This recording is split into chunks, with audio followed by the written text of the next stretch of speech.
The White House trade advisor spoke last week about Sun Tzu's Art of War.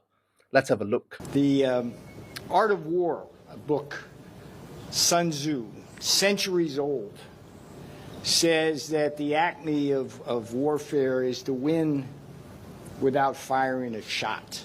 Now, indeed, Sun Tzu famously said, 不战而屈人之兵，善之善者也. The highest level of victory is to win without fighting. But I doubt that Navarro truly understands why Sun Tzu said what he said. Sun Tzu's Art of War is not a manual for winning warfare, but rather it's a survival guide for states to avoid total war.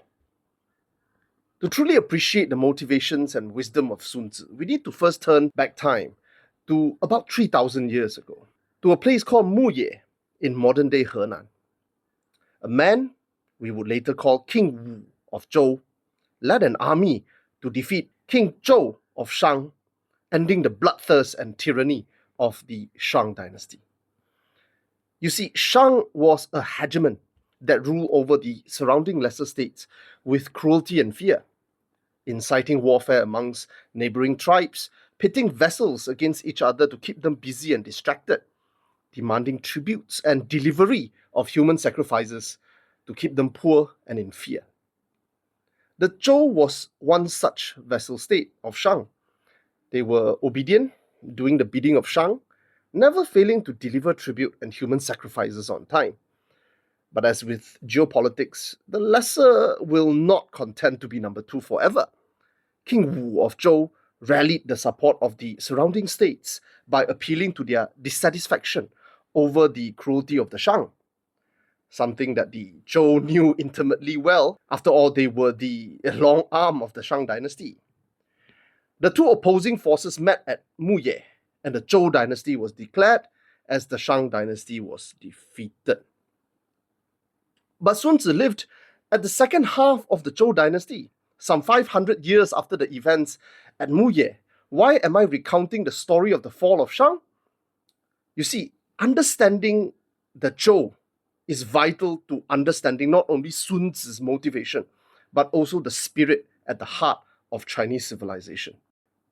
Due to the way that the Zhou defeated the Shang, they strived to be the complete opposite of the Shang. While the Shang was centralized, the Zhou named feudal states, sharing power with the tribes that helped overthrow the Shang. Where the Shang ruled with fear and tyranny, the Zhou ruled with rituals and morality, as they have promised to those who suffered under the Shang. Textbook tells us that this feudal system was so successful that it helped the Zhou rule for the next 800 years, becoming the longest dynasty in Chinese history. But the reality is a little less rosy. As with the fate of most empires, the system that kept them in place would usually not last more than 300 years. And indeed, by 770 BC, power became increasingly decentralized. The blood relations and camaraderie of the original feudal lords begin to wane, giving way to feuding and skirmishes amongst newly formed alliances. The authority of the Son of Heaven at the center of the political system also waned as some feudal states begin to overshadow the might of the central authority, moving the Son of Heaven like a chess piece in their political game. Emboldened, feudal lords begin to abandon morality and ritualistic observations. Ignoring respects for hierarchy, states begin to arm up in a race to gobble up smaller, weaker states. Every politician in the realm knows that the end of the system is nigh. China is headed towards total war. But in time of crisis, opportunity arises. This period of pending chaos also produces a great number of thinkers, philosophers, and politicians, all working in their own ways to prevent the impending total war. Idealistic men propose social and political reforms, the most famous example being Confucius, who traveled all over China, teaching the old ways of the Zhou in the hopes that politicians would return to rule with morality and propriety, as the Zhou primarchs promised. Taoist philosophers like Lao Tzu propose the abandoning of human politics and embracing the way of nature to be one with the Tao. You also have pragmatic men like Han Feizi proposing that chaos can only be fixed with the iron fist of the law, with strict and harsh punishment meted without fear and favor, regardless of rank or relations. This is a time of intellectual heroes in China. Their philosophy, their ideologies, their methods form the foundational basis of the Chinese civilization. With the exception of the yet-to-arrive Buddhism, practically every facet of Chinese civilization until today crystallizes in this period. We call this 300 years between 770 BC to 476 BC the Spring and Autumn period. And this is also the time of Sun Tzu, who served the state of Wu, a prestigious old feudal state, increasingly overshadowed by the upstart Chu to the west and Yue to the south. Sun Tzu was a pragmatic man, and instead of spending his intellectualism on philosophies and political reform, he prepared his feudal master with militaristic doctrines designed to deter total war. His art of war emphasized winning without fighting, because fighting amongst the feudal states is not only against the feudal code of the Zhou, but in a close-knit, interconnected, multi-alliance, multipolar system like the late Zhou, warfare invites more warfare. Retribution begets more retribution. He was preparing his lord to avoid conflict with Chu while keeping the ambitious Yue at bay. And should warfare become unavoidable, he proposes cunning and flexibility. Choose to fight only winnable battles. Run if the odds are stacked.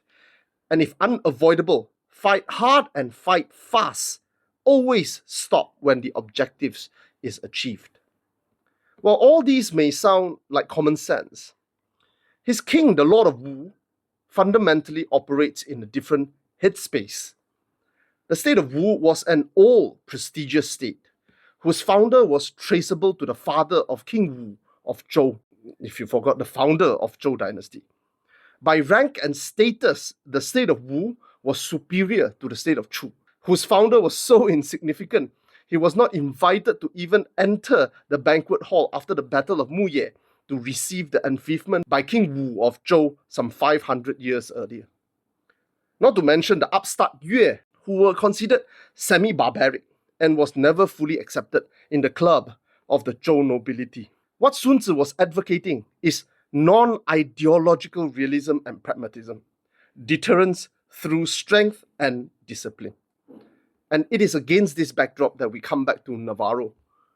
Indeed, American bureaucrats need to read The Art of War, not as a manual for winning more wars, but rather to acquire the wisdom to avoid warfare as much as possible, to come down from their high horses and their headspace of past glory, to come to terms with sharing spaces with upstart states instead of insisting on hegemony.